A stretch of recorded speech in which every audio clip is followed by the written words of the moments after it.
나눌 하나님 말씀 봅니다. 요한계시록 11장 마지막 절,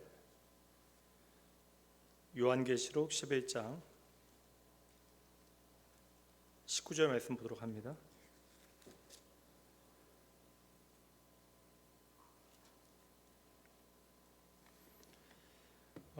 한 절 짧으니까 함께 말씀 합독하여 봉독하도록 하죠. 함께 읽습니다. 이에 하늘에 있는 하나님의 성전이 열리니 성전 안에 하나님의 언약궤가 보이며 또 번개와 음성들과 우레와 지진과 큰 우박이 있더라. 아멘. 소망의 책 요한계시록 35번째 시간 언약의 하나님. 지난주 제목도 언약의 하나님이었는데 이제 하늘 보좌에 있는 언약궤 자체를 이제 강조하였다면 오늘은 그것을 통하여 하나님은 신실하시다라고 하는 제목으로 여러분들과 함께 말씀에 담긴 하나님의 사랑, 은혜 나눠보도록 하죠.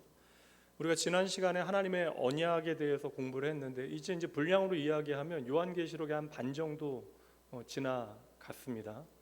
근데 중요한 부분들은 사실 제가 이제 의미상으로 중요한 부분들은 한 3분의 2 이상 지나갔고요. 이제 요한계시록이 어떠한 내용인가에 대해서는 여러분들이 알고 계셔야 합니다. 사실 지금 재앙이 쏟아지고 있잖아요. 대접 재앙의 6번째 재앙이 끝나고 잠시 멈춰 요한이 새로운 환상을 보게 되어지는데 이제 그 환상을 통해 하나님은 당신의 계시를 전하시는 것이죠. 그때 이제 하늘에 있는 이제 하늘 보좌 앞에 있는 언약궤를 보게 되어집니다. 하나님의 목적은 그냥 이 땅을 심판하시는 것이 목적이 아니라 하나님께서 이 심판을 통하여 드러내시기 원하시는 뜻이 있다라는 거예요. 저와 여러분은 그것을 붙잡아야 합니다. 사실 우리가 언약에 대한 이야기를 하는데 성경 전체가 사실 언약에 대한 내용이잖아요. 옛 언약을 우리가 구약이라고 이야기하고요. 예수 그리스도께서 이 땅에 오심으로 그 언약을 완성하시죠. 그것을 우리는 새 언약, 신약이라고 이야기합니다. 성경 전체는 결국 하나님의 언약, 저와 여러분을 향한 하나님의 약속, 그리고 그 하나님의 약속이 이루어지는 과정을 우리에게 설명해 주고 있어요. 그 언약은 이미 아브라함을 통하여 우리에게 친히 들려주신 바 하나님께서 하신 언약의 핵심적인 내용은요, 내가 너의 하나님이 되고 너희는 내 백성이 되리라.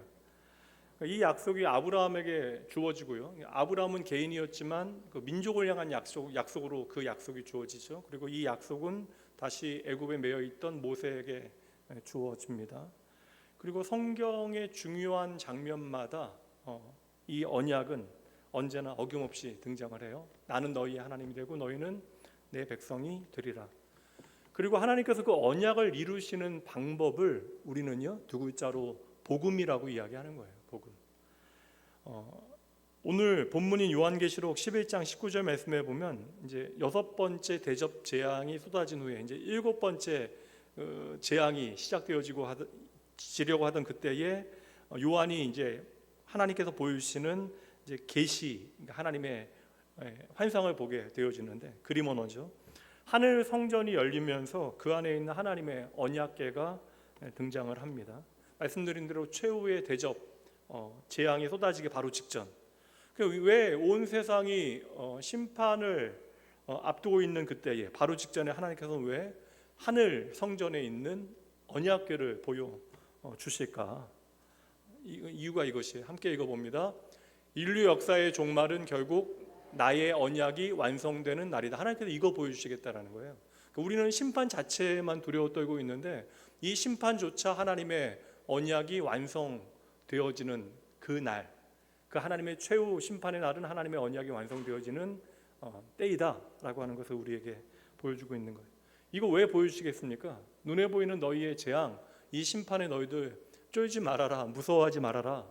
하나님께서 언약 백성들에게 안심시켜 주시는 거예요. 너희들 너무 걱정하지 말아라.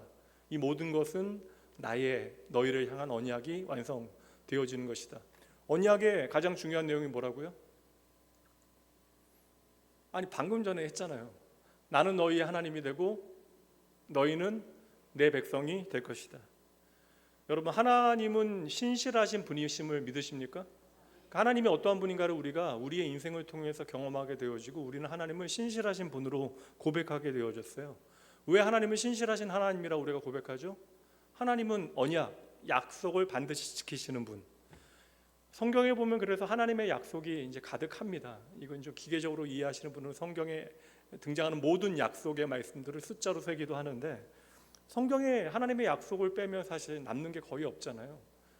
너희는 먼저 그의 나라와 그의 의를 구하라. 그리하면 내가 너희는 먼저 그의 나라와 그의 의를 구하라. 그리하면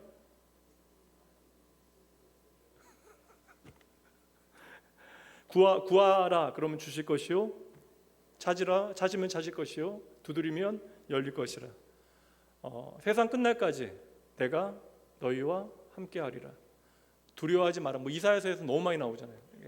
그 심판 앞에 두려워하는 당신의 백성들 앞에 너희들 두려워할 필요 없다. 나라가 망하더라도 나의 약속은 끝나지 아니한다. 나의 의로운 오른손으로, 너희는 의롭지 않지만 나의 의로운 오른손으로 너희를 끝까지 붙들 것이다.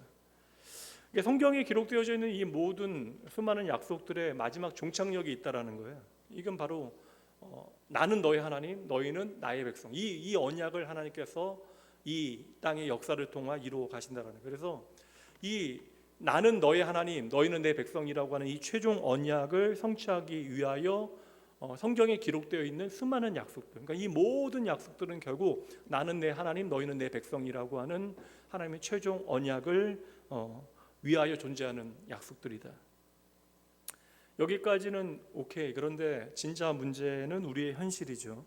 신앙생활을 하다 보면 신실하신 하나님, 우리가 고백하긴 하지만 신실하신 하나님의 약속들이 내 삶에 나와는 상관없는 것처럼 여겨지는 순간이 여러분 있어요, 없어요? 내가 느끼기에 실제로는 아닐 수도 있지만 적어도 하나님의 그 수많은 신실한 약속들이 오늘 내 삶에 상관이 없는 것처럼 여겨지는 순간이 여러분 있습니까, 없습니까?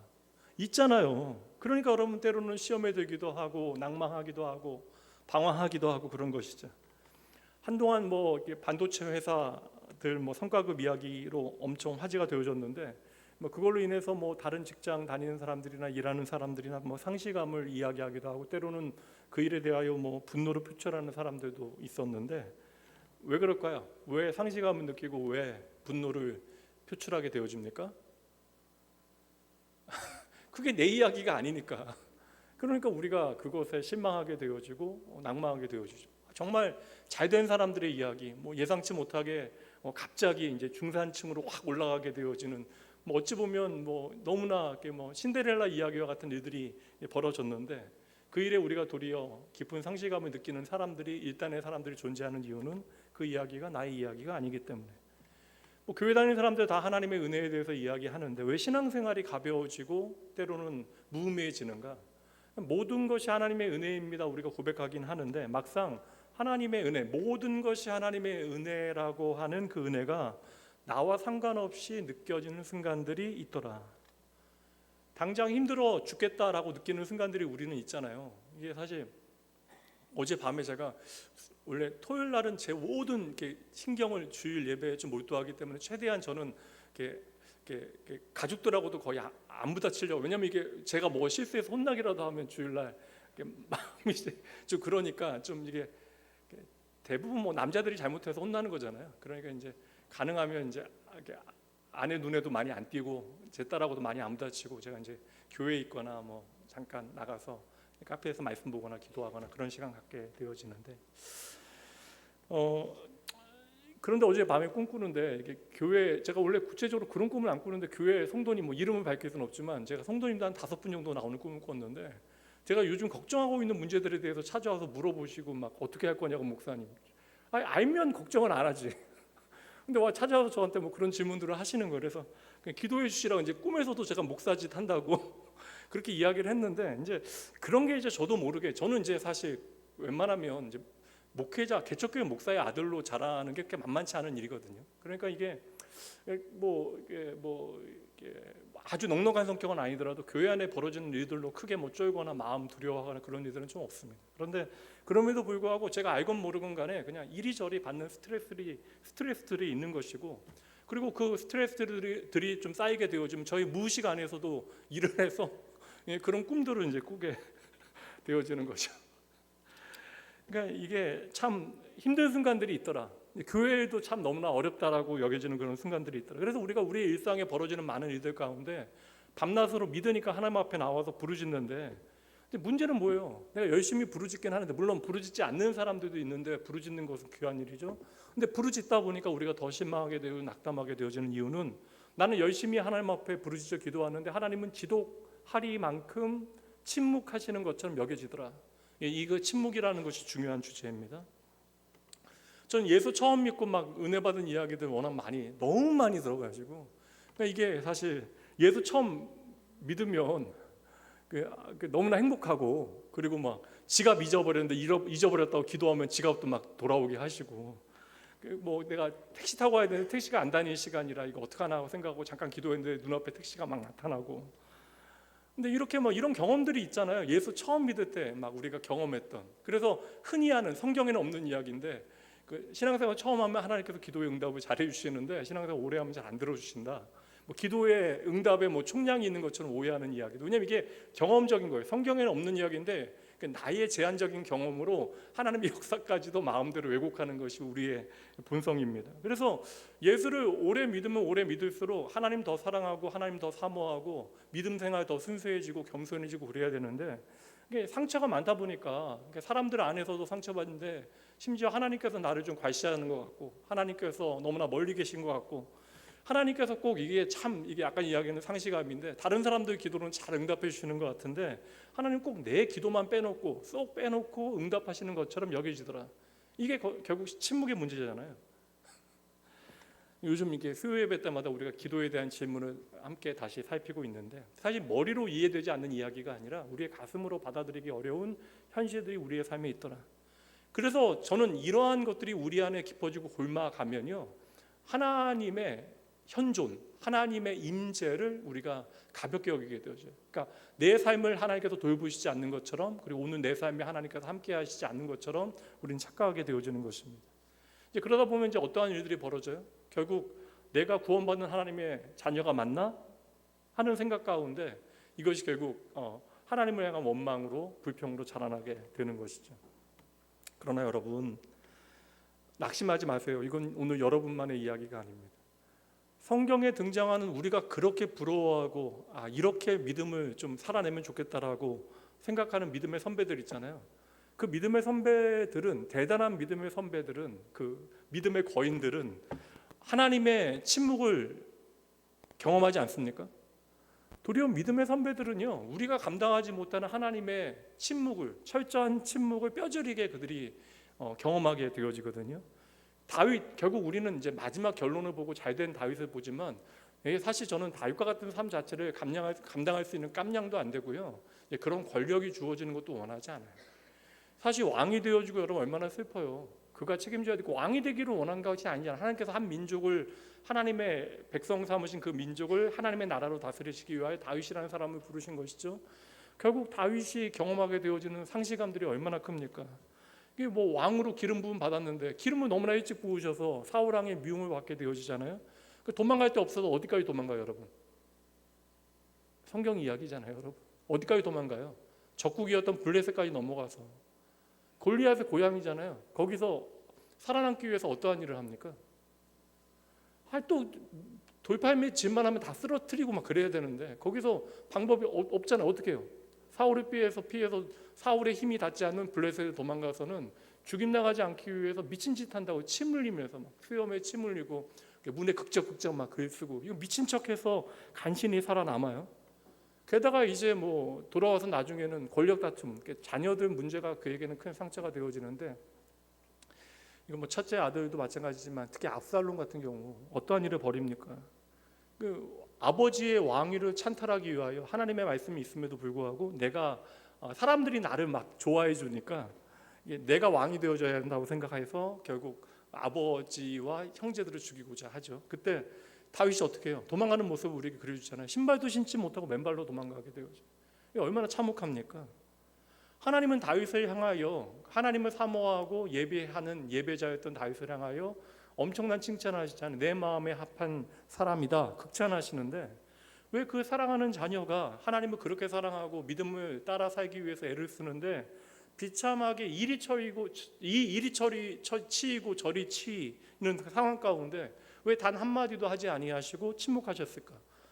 제가 마음대로 드리는 말씀이 아니라 시편의 다윗의 고백을 보면 하나님의 침묵 가운데 괴로워하는 그의 실존을 우리에게 보여주거든요. 시편 13편 1절과 2절입니다. 여호와여 어느 때까지니까 나를 영원히 잊으시나이까? 주의 얼굴을 나에게서 어느 때까지 숨기시겠나이까?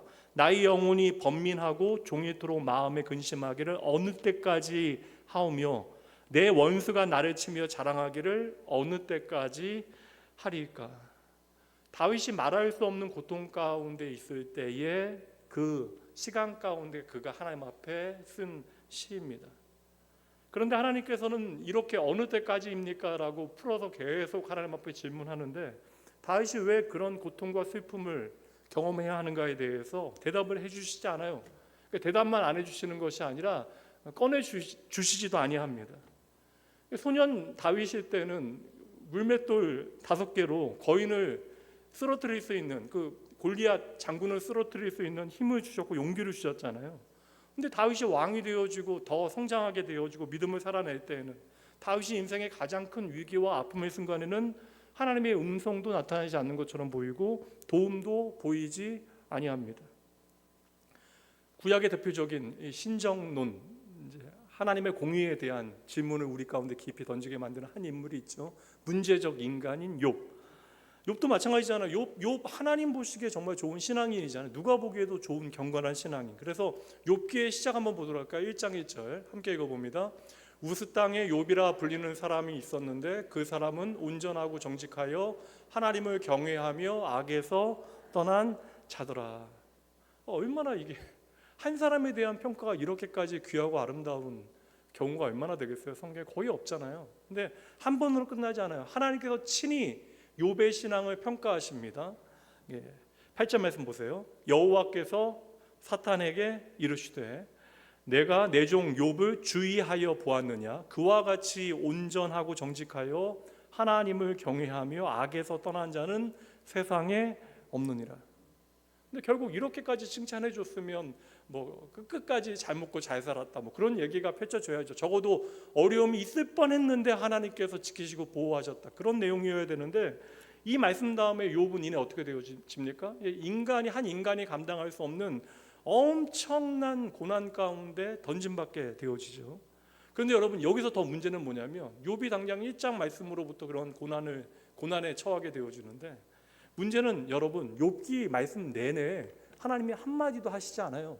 그러니까 하나님께서 등장하시는 38장 말씀 내내 등장하시기 전에 모든 내용들은요 욥이 그렇게 하나님 앞에 부르짖어 기도해도 하나님은 한마디도 하지 아니하십니다. 위로나 도움을 주시지 않는 것뿐만 아니라 그가 왜 이러한 고통 가운데 있는지 이게 제일 괴로웠거든요. 내가 오늘 왜 이러한 고난 가운데 있는지에 대해서 그가 너무나 괴로워하고 아파했는데 그 이유에 대해서도 말씀해 주시지 않아서 처음에는 욥이 하나님 앞에 범죄하지 않고 믿음의 말은 하지만 그 고난이 겹치고 누구도 나를 이해하지 아니하고 그 깊은 그러한 어려움과 상실의 자리에서 그가 결국 뭐라고 이야기하냐면 욥기 23장 말씀해 보면 하나님의 부재를 이야기해요. 침묵을 뛰어넘어서 부재. 그런데 내가 앞으로 가도 그가 아니 계시고 뒤로 가도 보이지 아니하며 그가 왼쪽에서 일하시나 내가 만날 수도 없고 그가 오른쪽에서 돌이키시나 배울 수가 없다. 모세는 우리가 요사이 좀 모세 살피고 있죠. 주일 낮에 모세가 애굽에서 도망쳐 나와서 물론 하나님의 그 섭리와 경륜 가운데 하나님은 당신의 구원을 위하여 모세를 준비시키시는 것을 우리가 알고 있는데 모세가 여러분 미디안 광야로 도망쳐 와서 몇 년 동안 처가살이 하게 되어집니까? 40년 동안 처가살이 하게 되어지잖아요. 그 40년의 처가살이 가운데 이렇게 모세는요, 이집트 왕기였던 모세는 내가 먼지와 같은 인생이라는 사실을 이제 깨닫게 되어지는데 내가 먼지와 같다라는 것을 하나님 앞에서 확인하게 되어지면 먼지와 같은 나를 사랑하신 하나님의 은혜와 사랑을 나의 자존감 삼을 수 있는데 그냥 광야에서 내가 먼지와 같이 보잘것없는 인생이라는 것만 확인하다 보니까 자존심도 죽고 뭐 자존감도 무너지고 성질도 다 사라지게 되어지죠. 그렇게 여러분 나이가 몇이 돼요, 여러분? 40에 40 지나면 80이 되어지는 거잖아요. 근데 그 당시 여러분 사람이 강건하면 뭐 7, 80이라고 이야기하니까 쉽게 얘기하면 하나님께서 그를 다시 부르실 때 모세는 여러분 장담 못하는 거예요. 죽을 때가 얼마 남지 않은 때에 모세는 부름받게 되어진 것입니다. 그러니까 지난 40년 동안 하나님께서 모세에게 단 한마디도 하시지 않았다. 그를 위로해 주시지 않았다. 이거잖아요. 한 민족을 세우시기 위해 아브라함을 부르시는데 아브라함은 어떠합니까? 아브라함에게 이제 75세에 아들을 약속하시잖아요. 언약의 자손을 약속하시잖아요. 그리고 이 아들을 통하여 이 언약의 자손을 통하여 이 땅에 이제 하나님의 백성들을 하늘의 별과 같이 바다의 모래와 같이 하나님께서 하시겠다. 근데 75세에 아들 주시겠다 이야기하고 몇 년 동안 하나님께 침묵하세요. 25년 동안 침묵하세요. 그러니까 우리가 이스마엘 믿음 없다. 여러분도 같은 입장이라고 생각해 보십시오. 하나님께서 여러분 25년 동안 약속하셨는데 그 약속에 대한 다음 이야기를 전혀 들려주시지 않았다는 거예요. 그럼 왜 하나님은 아브라함에게 25년을 기다리게 하셨을까? 그들의 이야기일 때는 나름 우리가 설명할 수 있는 어떤 신학적인 그리고 신앙적인 대답들을 가지고 있지만 이것이 나의 이야기라면 여러분 어찌 하시겠습니까? 결국 성경의 모든 내용들은 저와 여러분의 삶에 비추어져야 되고 그들의 신앙의 이야기가 나의 신앙의 이야기가 되어져야 하는데 요셉은 여러분 어떠합니까? 보면 구약 성경에서 예수 그리스도의 삶을 가장 닮아 있다라고 요셉을 설명하는데 요셉이 그렇게 힘들 때 하나님께서는 침묵하시잖아요. 형들이 그를 팔아먹을 때 억울하게 옥살이 할 때 그것도 잘못된 선택을 한 게 아니고 좋은 선택을 했는데 그래서 옥살이 할 때는 욥도요 이렇게 정신이 이렇게 탈탈 털리게 되어지거든요. 그렇게 수년 동안 옥살이 할 때 하나님은 왜 그 요셉에게 침묵하셨을까? 요셉은 분명 여기서 좀 나가게 해달라고 하나님의 선하신 뜻을 알게 해달라고 기도하였을 터인데 왜 하나님은 오랜 세월 그렇게 침묵하셨을까? 심지어 여러분 구약 성경에 가장 능력이 출중한 선지자로 엘리야 우리가 이야기하는데 엘리야에게도 침묵하시잖아요. 그 엘리야를 향한 하나님의 침묵이 얼마나 힘들었으면 갈멜산의 850대 1로 승리하는 그 엄청난 경험을 하고도 결국 그가 광야로 도망가서 하나님을 향하여 노뎀나무 아래 엎드려 뭐라고 외칩니까? 하나님, 나는 하나님을 향하여 열심히 특심한 사람이었습니다. 그런데 하나님은 어떻게 저에게 이러실 수 있습니까?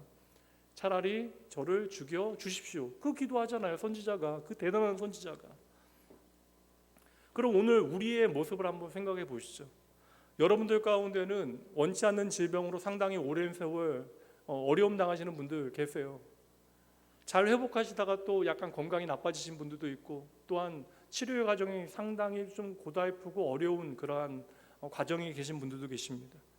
이게 개인만 기도하는 것이 아니라 온 교회 성도들이 좀 그 병 고쳐달라고 함께 기도하거든요. 근데 왜 하나님은 침묵하십니까? 그러니까 침묵하시는 것처럼 보이니까 우리가 말도 안 되는데 물론 신유의 은사라고 하는 것은 존재하지만 신유의 은사는 사실 한 개인에게 주어지는 것이 아니라 교회에 주어지는 것이고 이제 그러다 보니까 우리가 사실 병락해하는 어떠한 기도 잘하는 사람들도 막 찾아가게 되어지고 신유 집회도 막 참석하게 되어지고 막 그런 거잖아요.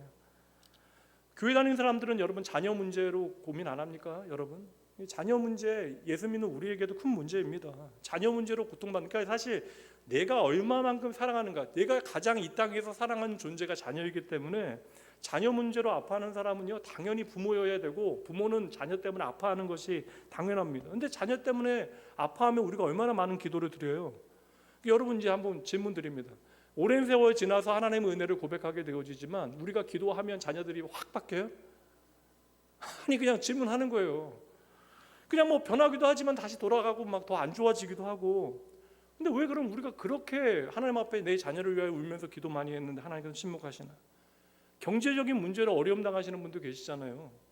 사실 이게 시장 경제라는 것이 건강한 나름 우리가 오늘을 존재하게 만든 이 나라가 존재하게 만든 어떠한 기틀이 되어지긴 하지만 사실 이 안에서는 잘 사는 사람과 못 사는 사람이라고 하는 것이 존재하고 이게 자본이 더 많은 사람들이 더 많은 돈을 벌 수 있는 어떤 구조적인 한계를 가지게 되어지거든요. 이것을 어떻게 좀 극복해내기 위해서 우리는 복지라고 하는 것도 이야기하고 막 그러잖아요. 그런데 경제적인 문제로 어려움 당하시는 분들 보면 이게 너무나 큰 어려움 경험하게 되어질 경우는요, 이거 금방 나아지지 않습니다. 근데 그 경제적인 문제 있는 사람들은 경제적인 문제 해결하게 해달라고 하나님 앞에 기도 안 하겠습니까? 근데 하나님께서 우리가 그 경제적인 문제로 고통당할 때 하나님 앞에 기도하면 그 문제 확 풀어주시던가요? 물론 그런 경우도 있지만 그렇지 않은 경우도 있고, 우리가 부러워하는 간증들도요, 간증하는 분들 중에서는 그 간증한 다음에 불과 얼마 지나지 않아서 또 그렇게 이제 간증했던 기업이 문을 닫기도 하고 뭐 이런저런 일들이 벌어지기도 하고, 그렇다고요. 그럼 왜 하나님께서는 당신의 사랑하는 자녀들에게 이렇게 길고 긴 고통의 터널을 지나가게 하시는 것일까?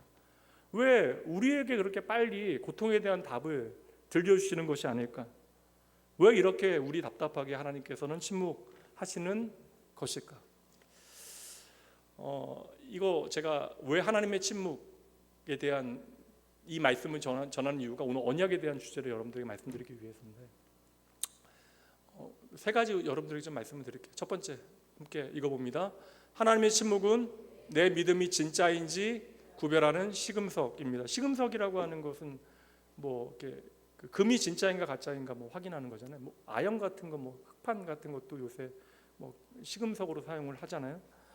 그러니까 믿음이라는 게 뭐예요, 여러분? 믿음은 누구를 향하는 거예요? 하나님을 향하는 거잖아요. 그러니까 믿음은 하나님을 향한 것인데, 하나님을 끝까지 신뢰하게 만드는 힘이 바로 믿음이 되는 거잖아요. 그러니까 믿어지는 은혜가 우리에게 주어져야 우리 하나님을 끝까지 신뢰할 수 있는 것입니다. 그럼 여러분, 내가 하나님을 끝까지 하나님을 끝까지 신뢰하는지 아닌지는 어떻게 확인할 수 있어요? 제 질문이 어려운 거 아니에요, 여러분. 하나님을 끝까지 신뢰하는 것이 믿음이에요. 그러면 내가 끝까지 하나님을 신뢰하는지 아닌지를 어떻게 알 수 있어요? 끝까지 가봐야죠. 그래서 여러분, 성도의 삶에 시간이라는 게 필요해요. 그래서 믿음이라고 하는 것은 신앙, 우리의 삶의 이야기를 통하여 증명되어져야 된다. 그러니까 우리의 믿음이 진짜인가 가짜인가는 우리가 시간이라고 하는 터널을 좀 지나가 봐야 확인할 수 있는 거예요. 우리의 모든 답답함에 대한 답이 오늘 말씀이 되어집니다. 결국 여러분, 모든 하나님의 언약, 하나님께서 언약궤 보여주시는데, 언약궤는 사실 지성소에 있어서 아무나 못 보는 건데요, 우리들 볼 수 있게 하셨잖아요. 대제사장만 들어갈 수 있는데 예수 그리스도의 피 흘림을 통하여 우리가 하나님의 대제사장이 되어진 거예요. 그래서 우리는 언제든지 하나님의 은혜의 보좌 앞에 나아갈 수 있게 되어진 것이죠. 그래서 우리는 그 언약궤를 우리의 눈으로 볼 수 있는데, 그 언약이 뭐예요? 하나님의 언약이 말씀드렸잖아요. 핵심이 내가 너의 하나님이 되고 너희는 내 백성이 되겠다.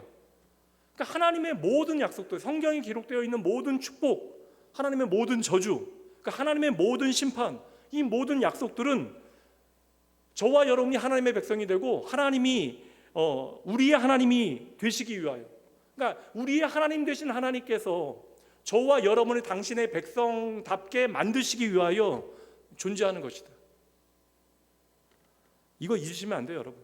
이 최종적인 언약, 하나님이 나의 하나님이 되시고 너희는 나의 백성이 될 것이다 라고 하는 이 최종적인 언약을 우리가 기억하지 아니하고, 그 과정 가운데 흩어져 있는 지엽적인 작은 약속만을 우리가 편한 대로 내 임의대로 해석하게 되어질 때, 우리는 때때로 하나님을 약속시키지 아니하시는 분으로 오해할 수 있다는 거예요. 중요한 약속과 덜 중요한 약속이 있다면 여러분, 어떤 약속을 지키는 것이 더 우선이에요? 중요한 약속이 더 중요한 거예요. 그리고 작은 약속을 지키기는 하지만 이 작은 약속들이 결국 중요한 약속을 향하여 가는 것이라면, 결국 작은 약속들을 통하여 이 중요한 약속을 결국엔 이루어내는 것이 가장 중요한 목적이 되어지는 것이죠. 그러니까 여러분, 하나님을 약속 안 지키는 분으로 오해하는 것 자체가 여러분, 이게 불신앙이에요. 엄밀히 말씀드리면 우리 하나님은 신실하신 분이십니다. 이것을 우리가 우리의 인생을 통하여 확인하는 거예요. 나 같은 죄인 하나님께서 살리셨잖아요. 말도 안 되는 인생인데 하나님께서 나를 하나님의 자녀로 불러주시고 이렇게 예배하는 자리로 우리를 인도해 내셨잖아요. 근데 그 하나님은 신실하시기만 한 것이 아니라 전능하신 분이시라고요. 그래서 그분은 당신의 모든 약속을 반드시 지키십니다. 그러면 하나님께서 침묵하시는 것처럼 보이면 그게 진짜 침묵일까요? 아닐까요? 머리로 대답하세요. 지금은 하나님은 신실하시고 그 신실함을 온전히 지킬 수 있는 능력까지 있으시다고요. 그러면 하나님께서 때로는 우리에게 침묵하시는 것처럼 보여지는 그 순간, 그 침묵은 진짜가 가짜가? 가짜지. 그 침묵은 침묵을 위한 침묵이 아니라는 것이죠. 그러니까 하나님께서 침묵하신다라고 우리가 그렇게 받아들이는 거예요. 그렇게 인식하는 거예요. 그렇게 해석하는 것입니다. 우리가 판단하는 거예요. 근데 우리가 생각하기에는 하나님께서 침묵하고 계시다, 나에게만 너무나 이렇게 야박하게 인색하게 구신다, 그렇게 우리가 생각하는 것뿐이지, 하나님은 지금도요 저와 여러분을 하나님의 백성답게 만드시기 위하여, 우리가 하나님의 백성이 되어져야 하나님이 나의 하나님이 되실 수 있죠. 그러니까 하나님은 오늘도 저와 여러분을 당신의 백성답게 만드시기 위하여 그 언약을 우리의 삶에 충실하게 이루시는 하나님이심을 믿으시기 바랍니다. 저는 그래서 오늘도 저와 여러분을 하나님의 백성답게 만드시기 위하여 때로는 우리의 삶에 하나님의 침묵도 가능하다. 그러니까 침묵의 기능이 있다면 저와 여러분을 하나님의 백성답게 만드시기 위하여 하나님은 침묵을 사용하신다. 이게 여러분 참 사람이 간사한데, 이게 여러분 이거 하나만 하나님 들어주시면 신앙생활 잘하겠다라는 약속 하나님 앞에 안 드려보신 분 한번 손 들어보세요. 안 드려보셨다고 손 드시는 분들은 기도 자체를 안 하시는 분이고요. 우리가 하나님 앞에 얼마나 크고 작은 서약들을 많이 해요. 서원들을 많이 합니까? 근데 그게 잘 작동이 되어요, 여러분? 하나님께서 우리의 기도에 얼마나 많이 응답하셨어요. 그런데 우리가 하나님께 약속을 지킨 적은 그리 많지 않습니다.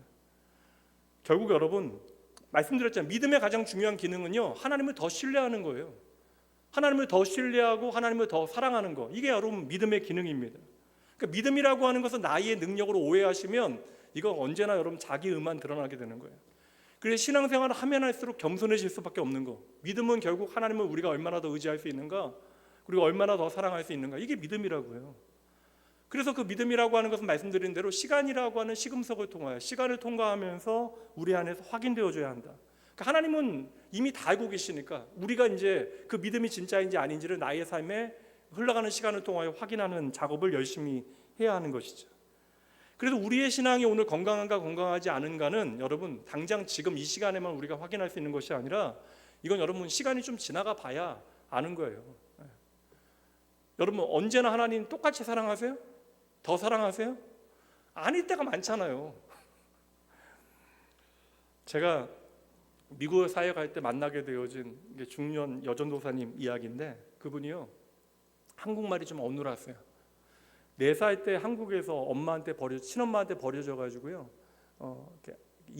미국으로 입양되어 온 분입니다. 그러니까 친엄마가 놀이동산에 가서 4살짜리 어린애를, 뭐 이유는 뭐 있겠지만, 근데 그래도 저는 4살짜리 아기를 아이스크림 사주고 엄마 화장실 갔다 온다고 이야기하고 영영 돌아오지 않은 거예요. 뭐 이제 나이가 40대가 넘었는데도 그때의 그 상처, 어릴 때 그 상처가 이제 그분 마음에 지워지지 않았대요. 오랫동안 안 지워졌대요.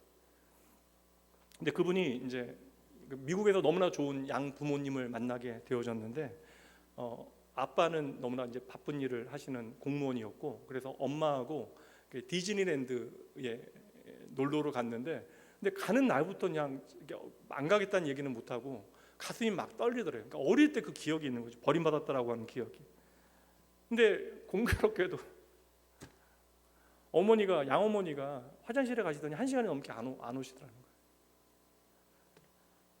거예요. 근데 이렇게 사람의 그 두려움이라고 하는 이게 얼마나 무서운가. 이게 엄마가 안 오기 시작하니까 막 소름이 돋고요. 4살 때 그 트라우마가, 어릴 때 나도 이제는 지워졌다라 생각한 그 트라우마가, 그러니까 그 9살 그 어린 소녀한테 막 몰아닥치기 시작한 것이죠. 갑자기 그래서 그 막 두려움이 막 불안이 막 분노로 바뀌어서, 이거 양엄마도 나를 버렸구나. 그게 뭐 미칠 정도로 그 당시에 너무나 힘들었대요. 근데 가만히 있다 보니까, 뭐 두렵지만 가만히 있다 보니까 지난 5년 동안 미국 어머니가 자기를 얼마나 사랑해 줬는가에 대한 것이 하나하나 이제 그림처럼 지나가더래요. 그 어머니와 보냈던 행복한 시간들이 하나하나 기억이 나더래요. 그러니까 그 9살짜리 소녀가 그 두려운 상황 가운데 엄마가 나를 버리지는 않을 것이다. 절대로 엄마는 나를 이렇게 이 자리에 버려두고 가지는 않을 것이다 라는 결론을 내리게 되어졌대요. 그게 참 놀랍잖아요. 9살짜리 소녀의 이야기예요. 그러니까 이 침묵 가운데 어머니의 부재, 어머니의 침묵 가운데 그 아이는요, 그 9살짜리 소녀는 한 가지를 깨닫게 되어진 거예요. 아, 내가 정말 엄마를 믿고 있구나. 그리고 내가 엄마를 사랑하고 있구나. 2시간 후에 엄마가 이제 나타나셨는데, 이제 아기 보호하는 그곳으로 오셨는데 앰뷸런스를 타고 나타나셨대. 엄마가 건강이 좋지 않았는데 아이하고 그날 무리를 좀 하신 것이죠. 그러다가 이제 화장실에서 갑자기 이제 기절을 한 거예요. 그래서 이제 응급실에서 이제 깨어나자마자 막 아이 생각나고 막 그냥 울면서 이제 앰뷸런스 막 타고 이제 아이 얘기를 이제 병원에 얘기하고, 그렇게 이제 아이 2시간 만에. 그때 이제 그 전도사님이 이야기해 주시면서 우리 청년들하고 이야기 나눌 텐데 한 이야기가 Mom, I know you are coming. 나는 엄마가 올 걸 다 알고 있었어요. 이야기했다라는 거예요. 하나님이 왜 우리에게 침묵하실까? 여러분에게 묻고 계신 거예요. 너는 너의 인생에 사방이 막힌 것과 같은 상황 가운데서도 여전히 너는 나를 신뢰할 수 있겠니? 이게 믿음이잖아요. 믿음. 하나님을 끝까지 신뢰하는 것, 하나님을 의지하는 것. 그러니 여러분, 우리의 삶에 때때로 닥쳐오는 시련이라고 하는 것은요, 이 시련의 문제도 우리가 죄 가운데 해석을 할 필요는 있지만 이 시련 가운데 하나님의 침묵이라고 하는 것은 우리의 믿음을 진짜로 만들어 가시는 하나님의 축복의 시간이 되어질 수 있는 것이죠. 그리고 여러분, 이게 진짜 침묵이던가요? 여러분의 인생에 오늘 여러분을 힘들게 만드는 그거 말고 여러분, 그건 힘드니까 힘들다고 치고 여러분의 삶에 여전히 하나님께서 보이시는 하나님의 은혜의 흔적들이 없어요? 이스라엘 백성들이요, 구름기둥, 불기둥, 회막 매일 보면서 살았다고요. 만나 매일 하나님의 은혜를 먹으면서 그들이 살았다고요. 근데 그들이 그 가운데 하나님의 부재와 침묵에 불평하게 되어지잖아요. 그래서 하나님의 침묵은 오늘 나의 믿음이 진짜인가를 확인할 수 있는 시금석이 되어질 수 있다. 이게 첫 번째. 두 번째, 함께 읽어봅니다. 하나님의 침묵은 우리를 수준 높은 인격으로 대우하시는 신뢰의 표시입니다.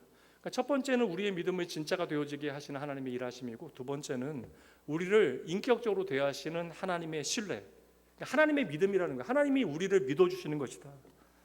그래서 하나님의 침묵이라고 하는 것은 하나님께서 저와 여러분을 버리실 수 없잖아요. 그러니까 저와 여러분을 거절하시는 분이 아니시라고요. 그렇다면 하나님의 침묵은 우리를 향한 거절이 아니라 도리어 우리를 향한 하나님의 엄청난 신뢰가 되어질 수 있다. 하나님은 당신의 형상대로, 그러니까 인격을 우리에게 주셨잖아요. 그리고 그 인격을 통하여 하나님과 교제할 수 있도록 하셨잖아요. 그리고 우리에게 의지의 자유를 주셨잖아요. 그리고 하나님은 오늘도 우리의 인격을 존중하십니다. 그것이 우리 안에 있는 성령 하나님을 통하여 보이시는 하나님의 은혜의 증거들이잖아요. 그래서 저는 오늘도 하나님께서 우리의 인격을 존중해 주시는 증거가 바로 하나님의 침묵이다. 우리가 자녀를 인격적으로 대하고 믿기 시작하면 부모의 말에 뭐가 사라져요? 아예 사라질 수는 없지만 잔소리가 사라지죠. 자녀의 인격을 존중하고 자녀를 신뢰하면요, 부모는 조금씩 잔소리를 안 하게 되어지는 거예요. 어린아이가 울고 보채 때, 갓난 아기가 막 울고 보채 때 여러분, 부모가 침묵할 수 있습니까? 이거 침묵하면 부모는 나쁜 부모죠. 어린 아기는 여러분 대화가 통하지 않잖아요. 그러니까 침묵하면 안 돼요. 부모는요. 어린아이는 부모의 말을, 그러니까 아이가 그냥 막 울어제끼고 지 맘대로 막 똥 싸고 막, 똥이라는 표현이 그런가요? 그래도 아이에게 너 이러면 안 된다, 하루엔 딱 2번만 싸라, 이런 대화 여러분 불가능해요. 아이는 안 돼요. 그게 아기는 안 된다고요. 대화가 통하지 않아요. 아기는 부모의 말을 이해할 수 있는 이해력과 사고력이 없어요. 아직은 부족합니다. 그래서 아이가 울기 시작하면 부모는 살펴야 돼요. 기저귀도 살펴봐야 되고, 배고픈 것은 아니까 뭐 젖병도 물려봐야 되고, 뭐 그런 일들을 해야 되는 것이죠. 그런데 여러분, 그 아이가 자라게 되어지면서 이제 그 과정 가운데 부모는 자녀가 요구해도요, 때로는 침묵해야 되는 순간들이 생겨요. 왜냐하면 그 자녀가 스스로 자신의 삶을 살아갈 수 있도록, 성장할 수 있도록, 어떤 상황들은 충분히 이겨낼 수 있도록 그 힘을 키워주기 위하여 부모는 일부러 침묵이라고 하는 그러한 시간을 선택하는 거예요. 그럼 그 침묵은 여러분 부모의 도리어 자녀를 향한 배려가 되어지는 것이고 신뢰가 되어지는 것이죠. 내 자녀가 잘 자라날 수 있다. 나의 침묵을 통해서도 이 자녀는 건강하게 이 상황을 헤쳐나갈 수 있다라고 하는 것을 부모가 믿어주는 것입니다. 하나님은요, 우리를 위하여 당신의 생명까지 내어주셨어요. 그렇다면 그 생명까지 아낌없이 내어주신, 세상의 그 무엇보다 우리를 귀히 여기신 하나님께서 우리의 아픔에 그리고 우리의 절망에 침묵하시는 것처럼 보여진다면 여기는 분명 이유가 있다. 이거 여러분 깊이 우리가 경험하기 위해서 우리의 삶에 하나님과의 경험이 많아져야 돼요. 하나님의 은혜의 흔적들을 구체적으로 여러분의 삶에 새겨 놓으셔야 하는 것입니다. 그러니까 여러분의 인생 가운데 하나님의 침묵의 이유를 열심히 좀 발견해 내셔야 하는 것입니다. 어느 순간부터 하나님께서 여러분의 삶의 자리에 침묵하시는 것처럼 보여진다면 도리어 여러분 기뻐하셔야 돼요. 하나님께서 드디어 여러분을 신뢰하시기 시작하신 거예요. 인격적으로 하나님을 만나고 하나님과 교제할 수 있다는 사실을 믿으시는 거예요. 도리어 인생의 어려움의 시간을 통하여 하나님이 계신 곳으로 더 가까이 나아갈 수 있는 인생임을, 세상이 다른 것 아니라 하나님을 향하여 나의 시선을 고정할 수 있는 그러한 인격으로 자라나고 있다는 사실을 하나님께서 믿어주시는 것이죠. 여러분 그래서 잘 보세요. 하나님께서 다윗에게 침묵하시는 것처럼 보여줘서 다윗이 너무나 힘들다 보니까 하나님 어느 때까지 제가 기다려야 하겠습니까? 라고 기도하잖아요. 외치잖아요. 근데 여러분 잘 보세요. 다윗의 삶에 13년 동안 하나님께서 침묵하시는 것처럼 보여줬지만 사실 전 삶의 순간에 하나님께서 침묵하시는 것처럼 보여지는 순간들은 있었어요. 그런데 특별히 그 침묵하신 13년간 다윗은 어떠했습니까? 때로는 하나님의 뜻을 구하긴 했지만 하나님을 향하여 언제나 신실했어요. 다윗은요. 이게 중요해요, 여러분. 하나님의 침묵을 내가 다 이해하지 못했지만 다윗은 하나님을 경외했습니다. 그 경외의 증거가 무엇이에요? 예배를 사모한 거잖아요. 다윗은 예배를 너무나 사모했어요. 세상 누구보다 예배를 너무나 사랑했던 사람. 그리고 심지어 여러분 하나님께서 세우신 기름 부어 세우신 사울 왕에 대해서도 마지막까지 예우를 지켜요. 심지어 그 남은 자손들이 나에게 해가 되어질 수 있다라고 하는 가능성을 생각하면서도 그들 심지어 사울을 따르는 자들에게까지도 마지막 예의를 지킵니다. 내가 힘을 가졌어도 여전히 내 아랫사람들 부하들을 선대했다고요. 이게 배신의 가능성이 보임에도 불구하고 끝까지 그를 믿어주고 선대합니다. 그러니까 하나님께서 그를 믿어주시기 때문에 하나님은 그를 향하여 침묵이라고 하는 방법을 통하여 하나님의 백성답게 만들어 가시는 것이죠. 그래서 다윗은 하나님의 침묵 중에 더욱더 신실한 하나님의 자녀로 자라날 수 있게 되어진 거예요. 그래서 여러분 다윗이 인생을 이제 거진 다 살고 그의 나이 70이 넘어서 그의 말년에 내가 만난 하나님에 대하여 고백한 유명한 시편이 있습니다. 시편 23편이에요. 제가 4절까지 읽어드릴게요. 함께 천천히 읽어볼까요? 여호와는 나의 목자시니 내게 부족함이 없으리로다. 그가 나를 푸른 풀밭에 누이시며 쉴만한 물가로 인도하시는도다. 내 영혼을 소생시키시고 자기 이름을 위하여 의의 길로 인도하시는도다. 내가 사망의 음침한 골짜기로 다닐지라도 해를 두려워하지 않을 것은 주께서 나와 함께 하심이라. 주의 지팡이와 막대기가 나를 안위하시나이다. 4절 말씀만 보시면 내가 사망의 음침한 골짜기로 다닐지라도, 그러니까 다윗의 인생을 보면 사망의 음침한 골짜기로 다니는 순간들이 있다라고 지금 수레하고 있는 거잖아요. 그러니까 너무 힘들었던 거예요. 너무 힘들었던 거예요. 근데 내가 사망의 음침한 골짜기로 다니면서 다윗은 무엇을 배워요? 사망의 음침한 골짜기가 나를 해치는 것이 아니라, 이 사건이 나에게 해가 되어지는 사건이 아니라 도리어 하나님께서 나를 지키시고 돌보시는 순간들이었다. 이것을 다윗이 깨닫게 되어진 것입니다. 그래서 다윗은 사망의 음침한 골짜기에서 하나님의 침묵이 나를 아프게 만든 것이 아니라 그 침묵 자체가 하나님의 지팡이가 되어지고 또 하나님의 막대기가 되어졌다라고 고백하게 되어지는 것이죠. 여기서 지팡이라고 하는 단어는 뮤셰나라고 하는 단어인데요. 이 뮤셰나는 양을 지키는 목자의 지팡이를 의미하는 것이고요. 그리고 여기 다음에 막대기라고 하는 건 쉐베트라고 하는 단어인데 이것은 부모가 아이들에게 바른 삶을 가르치기 위하여 회초리를 드는 것, 이것을 의미하는 거예요. 회초리라고 하는 뜻이에요. 그러니까 하나님은 사망의 음침한 골짜기에서 목자의 지팡이와 막대기로 다윗을 멋지게 하나님의 백성답게 키워내신 것이죠. 세 번째요, 마지막입니다. 함께 읽습니다. 하나님의 침묵은 구원의 진가를 깨닫게 하는 확대경입니다. 하나님께서는 이제 결국 하나님의 언약, 내가 너의 하나님이 되고 너희는 내 백성이 될 것이다. 그러니까 하나님의 백성을 하나님의 백성답게 만드시겠다라는 그 언약을 반드시 하나님께서는 이루실 것이에요. 제가 대학 다닐 때, 대학교 갔을 때 교목이셨던 목사님한테 들었던 이야기인데, 30년 묵은 이야기입니다. 누의 이야기인데 여러분 뭐 다 아시는 이야기, 이제는 너무 유명한 이야기라. 우리 잠시는 사실 뭐 뽕밭 있던 지역이라 뭐 누에와 가까운 지역이긴 한데, 누에가 뽕잎을 먹고 이제 실을 만들어내잖아요. 그 실로 이제 고치를 만들게 되어지고 그 안에 들어가서 이제 번데기가 되는 거예요. 이제 그럼 2주 정도 이제 번데기로 지내다가 이제 껍질을 이제 그 누에 고치를 벗어버리게 되어지면 뭐가 되는 거예요, 여러분? 뭐 나방이 되는 거예요, 나방이. 근데 그 나방이 고치를 찢고 나오는데 이게 여간 힘든 것이 아니다. 보통 하루라고 하는 시간이 걸린다. 상당한 시간이, 몇 시간 이상은 반드시 걸린다. 근데 그 누에 고치를 좀 빠져나가기 위하여 이제 그 안에서 막 몸을 이리저리 뒤척이게 되는 것이죠. 그리고 최종적으로 몸을 움직이면서 조금씩 그 고치를 이제 찢어내는 거예요. 근데 그게 이제 안타깝게 여겨진다고 인간들을 발휘해서 그 고치를 조금만 찢어주게 되어지면 빨리 나오긴 하는데 그 고치는 그 나방은요 하루를 살지 못하고 그대로 뒤뚱거리다 죽게 되어진다라는 거예요. 몸을 감싸고 있는 그 점액들이 고치를 빠져나오면서 자연스럽게 증발이 되어져야, 이렇게 닦아져야 날개를 펴고 날 수 있는데, 이제 이게 점액이 제대로 제거가 되어지지 않으면 결국 이제 그렇게 뒤뚱거리다가 이제 죽게 되어지는 거예요. 그러니까 하루의 고통의 시간을 통과한 고치, 그러니까 고치를 찢고 나온 나비만이, 여러분 번데기가 아니죠. 번데기 전에 뭐라고 하죠 그걸? 번데기다 제가 뭐라고 얘기하죠? 그 기어다니는 게 애벌레. 번데기 기분 나쁘겠네. 애벌레. 번데기 말고요. 그 애벌레는 사실 여러분 기어다니잖아요. 그러니까 애벌레가 움직일 수 있는 공간은 2차원이라고요. 그러니까 2차원을 기어다니면서 그가 경험하는 것은 그게 전부예요. 애벌레가 경험하는.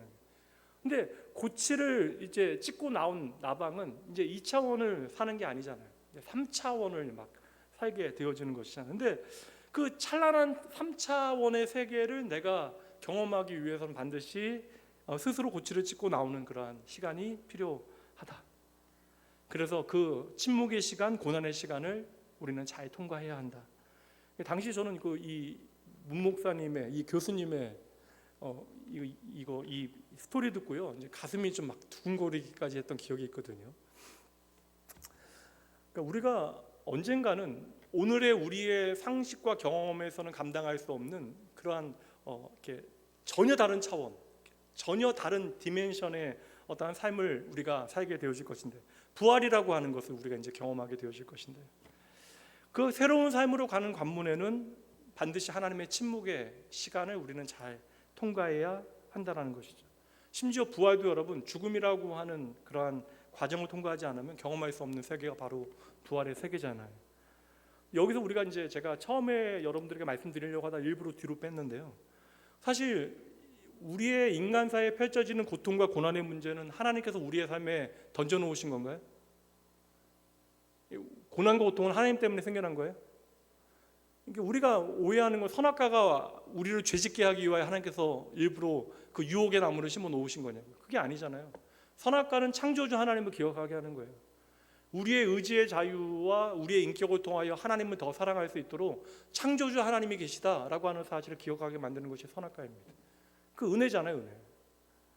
근데 우리가 그것을 저버리게 되어져요. 그래서 우리의 삶의 죄의 결과로 주어진 것이 바로 고통과 고난입니다. 그러니까 우리는 그때 이미 언약이 깨어져 죽어야 되는데 하나님께서는 당신의 언약을 끝까지 홀로 책임지시는 거예요. 그게 예수 그리스도의 십자가까지 이어지는 거예요. 인간이 죄를 짓고 타락하여서 이제는 어떻게 되어져요? 내가 나를 지키며 살아야 된다고요. 그러니까 내가 나를 지키려고 하다 보니까 온갖 나쁜 일들을 하게 되어지는 거예요. 그러니까 내가 나를 보호하고 지키기 위하여 세상 가운데 우리가 하는 모든 시도들, 이건 뭐 죄와 연결되어질 수밖에 없는 이야기. 그러니까 누군가를 여러분 이겨야 내가 이렇게 나를 살릴 수 있잖아요.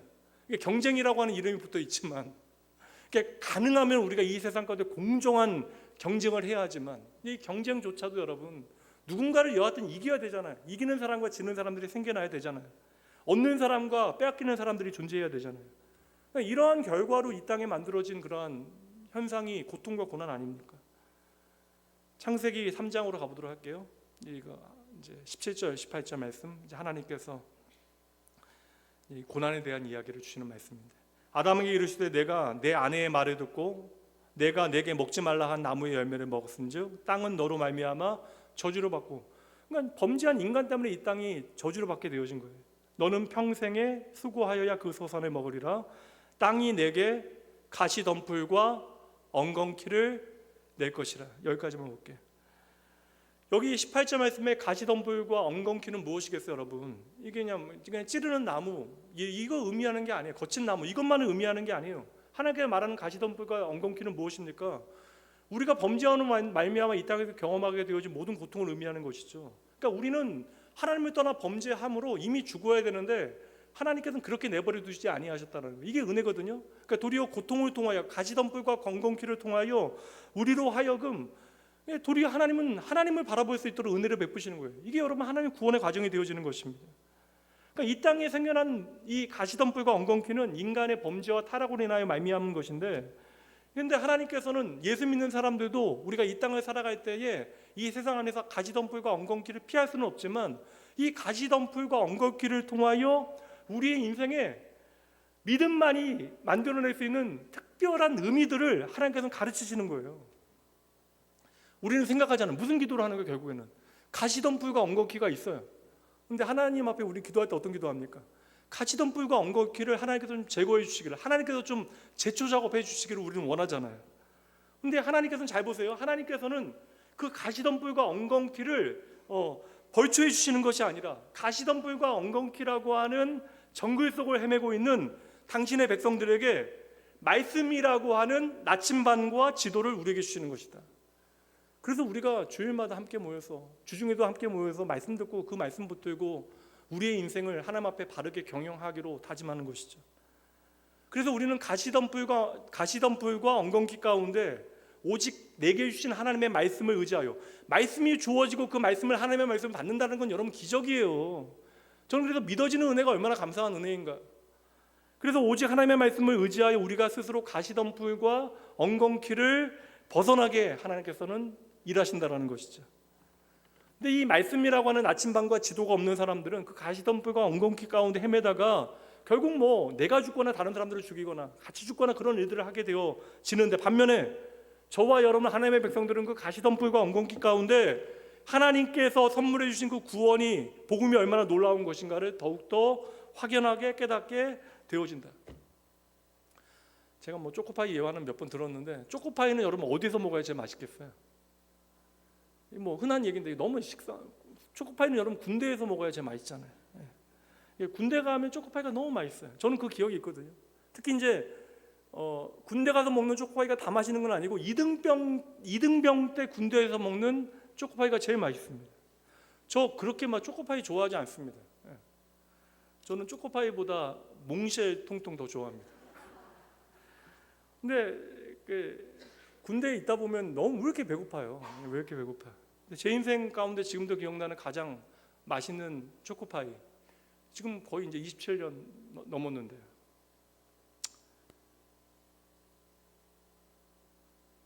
그 이등병 때 그 주일날 교회 갔는데 그날 초코파이를 2개 준 거예요. 하나는 그 마당에서 까먹고 하나는 제가 건방 주머니에 넣어서 왔는데, 월요일날 제가 작업하다가 몰래 화장실 가서요, 그 화장실 그 수세식 변기 거기 구석에 가가지고 까서 먹은 그 초코파이, 최고의 초코파이. 오늘날 저에게 그렇다고 여러분 초코파이 사주셔도 안 먹습니다. 저는 사무실에 가도 우리 목사님도 잘 안 드세요. 도리어 초코파이 몽쉘이 가끔 없어지면 제가 먹는 거고, 초코파이는 제가 잘 안 먹는데.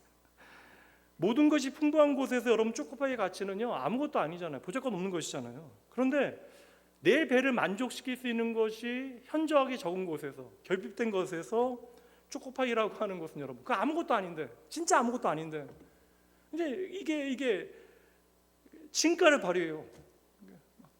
울게 만듭니다. 그래서 여러분, 우리는요, 하나님의 침묵이라고 하는 그 고통 가운데 하나님께서 내게 베푸신 구원의 진가가 무엇인지를 비로소 깊이 만나게 되어지는 것이다. 그래서 여러분, 어거스틴은요, 하나님의 침묵에 대한 멋진 비유를 말했는데 그의 삶까지 이렇게 다이나믹이 많은 인생이 어디 있어요? 업앤다운이 너무나 많았잖아요. 그래서 저는 어거스틴 같은 경우 보면서, 어머니 이야기나 다 보면서, 하나님은 하나님의 때가 있다. 부모가 해야 되는 일은요, 내 눈에 보이도록 내 자녀가 변화되어지는 거. 이거 안 그래도 여러분 어쩔 수 없는 거예요. 우리는 그냥 하나님을 믿고 기도하는 거예요. 자녀를 맡겨드리는 거예요. 오늘 아침처럼 하나님의 회막 안에 들어가서 자녀를 위하여 울며 기도하는 거, 이게 우리가 할 수 있는 일입니다. 하나님께 맡겨드리는 거예요. 어거스틴은 하나님의 침묵에 대해서 뭐라고 이야기했냐면, 하나님의 침묵은 구원을 바라보는 확대경이 되어준다. 그러니까 쉽게 하면 우리는 그 하나님의 침묵을 통하여, 그러니까 고통의 순간이죠. 그 고통이라고 하는 순간을 통하여 하나님의 구원에 돋보기를 대고 그 구원이 무엇인가를 확인하게 되어진다는 거예요. 여러분, 생각해 보세요. 사람은요, 내 인생을 만족시킬 만한 것들이 많이 주어지면요, 하나님을 향해 절박해지지 못해요.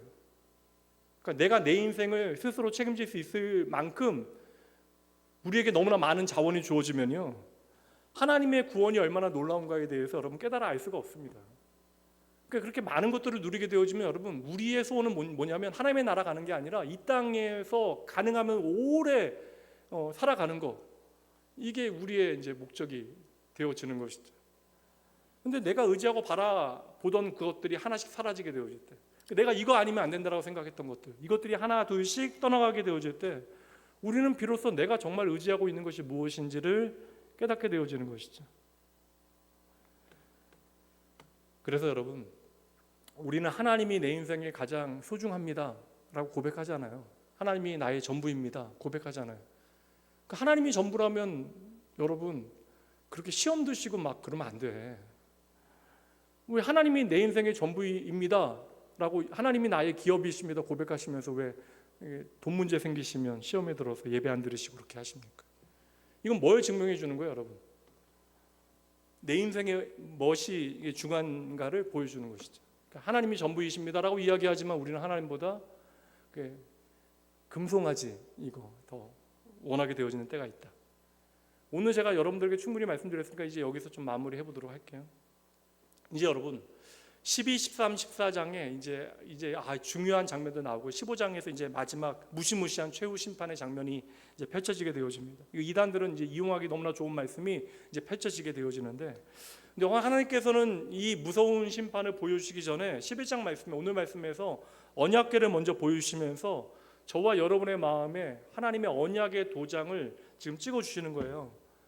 너희도 눈에 보이는 것으로 내 사랑하는 백성들, 내 사랑하는 자녀야, 겁먹지 마라, 쫄지 말아라, 염려하지 말아라. 나는 너희의 영원한 하나님이고 너희는 내 백성이 되어질 것이다. 이게 이미 결론이 나 있어요. 예수 그리스도의 십자가를 통하여, 그 복음을 통하여 이미 우리의 대장 되신 예수 그리스도께서 승리하셨으면 여러분 믿으십니까? 그렇다면 우리가 더 이상 쫄 필요가 없다는 거예요. 잠시 염려하게 되어지지만 우리가 그것을 더 두려워할 필요는 없다는 것입니다.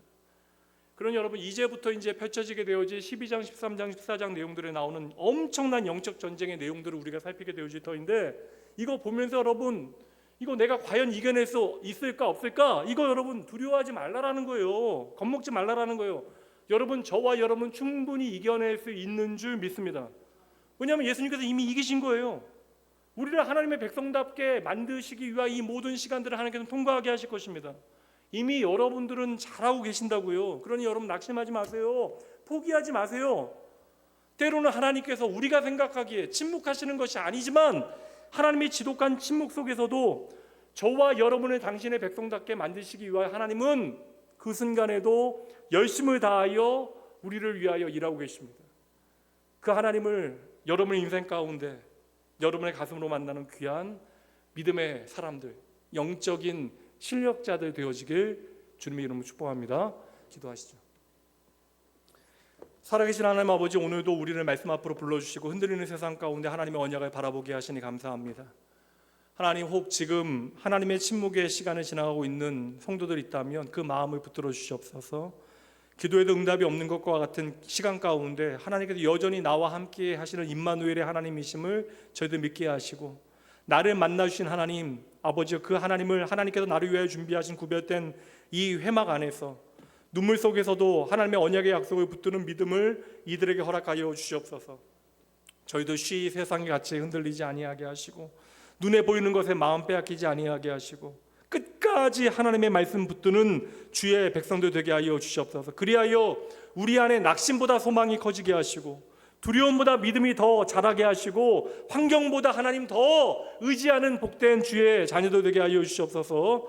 이 시간 주님 앞에 드려진 감사와 소원의 예물 주님께서 기뻐 받아 주시고, 물질보다 하나님을 더 사랑하는 아버지여 주의 자녀들 되어질 수 있도록, 이들의 삶에 이 믿음의 고백이 더욱더 깊어질 수 있도록 하나님 드려진 손길마다 하늘의 평강과 은혜로 가득 채워 주시옵소서.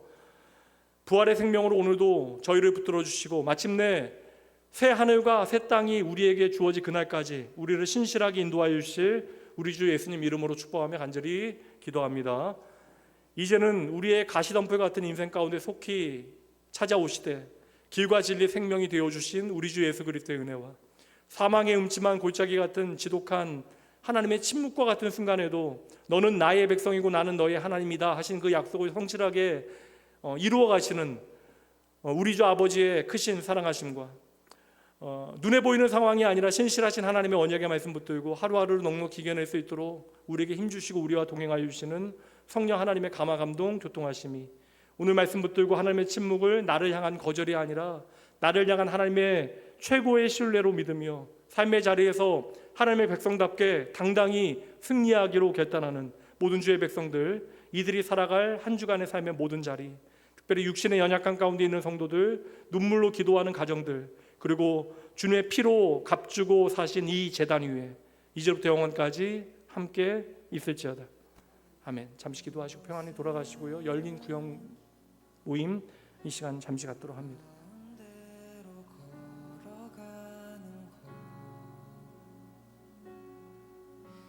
그 속에서 신실한